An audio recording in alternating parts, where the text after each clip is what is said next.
Educación. Por proyectos. ¡Woo! La educación por proyectos es una metodología en donde el estudiante se concibe como el protagonista de su propio conocimiento.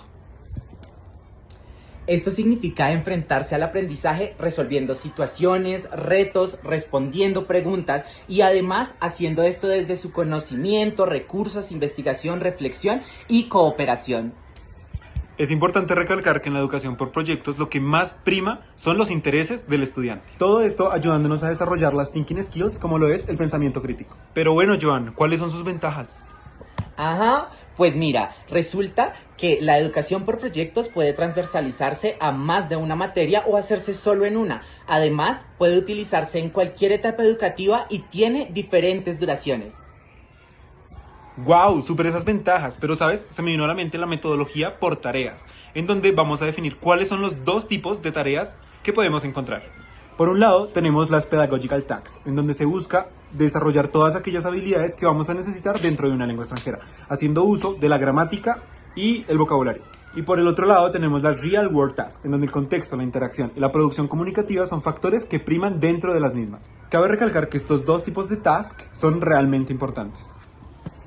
Cada task debe apuntar a un objetivo cognitivo. Ahora bien, hablemos de si esto sí es o no es importante para el proceso de los niños.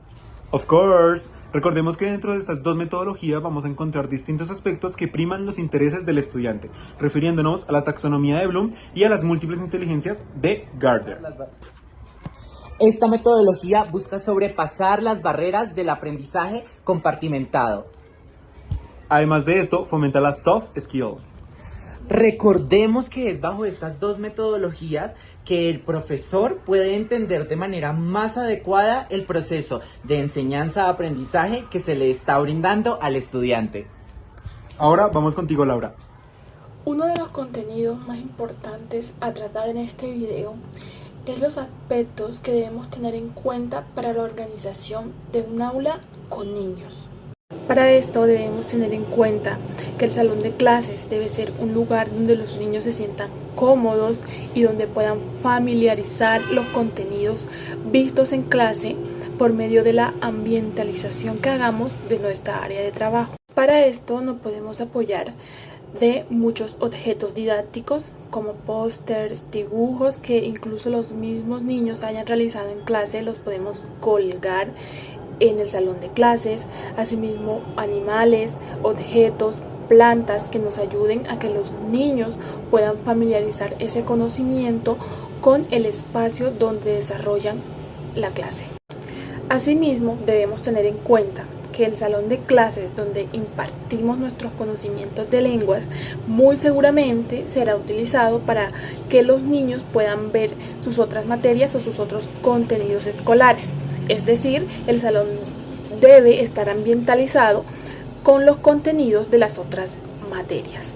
Para esto es muy importante que tengamos nuestro propio espacio de lenguas, ya sea si estamos impartiendo inglés, podemos tener un espacio exclusivamente donde los niños puedan asociar los contenidos con el inglés. Teniendo en cuenta los aspectos que se deben considerar para la gestión de un aula de clases, para nosotros el que cobra más importancia es la organización del aula de clases, la organización de los niños, en este caso las sillas y los pupitres en orden a que el maestro pueda observar con totalidad a todos sus alumnos mientras se imparten los conocimientos en el aula de clase.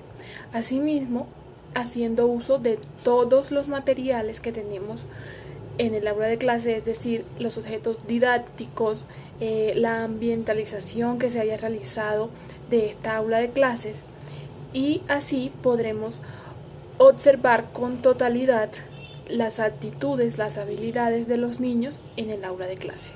Asimismo, todo esto lo debemos tener en cuenta de acuerdo a las actividades planteadas en la clase. Es decir, si queremos que los niños trabajen en parejas, es muy importante que pongamos a los niños en los pupitres juntos para que así compartan y realicen trabajo cooperativo. Pero si queremos que los niños trabajen individualmente, podemos separar a los niños de tal manera que nosotros podamos ver el progreso de las actividades que estamos haciendo en clase. Todo esto, todas estas organizaciones enfocadas en que nosotros podamos observar a cada uno de los niños para así poder reconocer problemáticas y así poder formular una guía o una ruta para seguir y para mejorar estas problemáticas en clase. Por esta razón, nosotros creemos que la organización del salón de clases respecto a la ubicación de los niños en el salón de clases es muy importante para lograr alcanzar las metas propuestas por el docente. Gracias, Laura, y qué interesante, ¿sabes? Es importante para nosotros como docentes tener todos estos conocimientos sobre las teorías, pero no simplemente quedarnos en las teorías, sino también aplicarlos en la práctica. Además, es importante entender los procesos de enseñanza de una lengua extranjera como procesos sistemáticos. Muchísimas gracias por vernos. Eso fue todo por hoy. Síganos.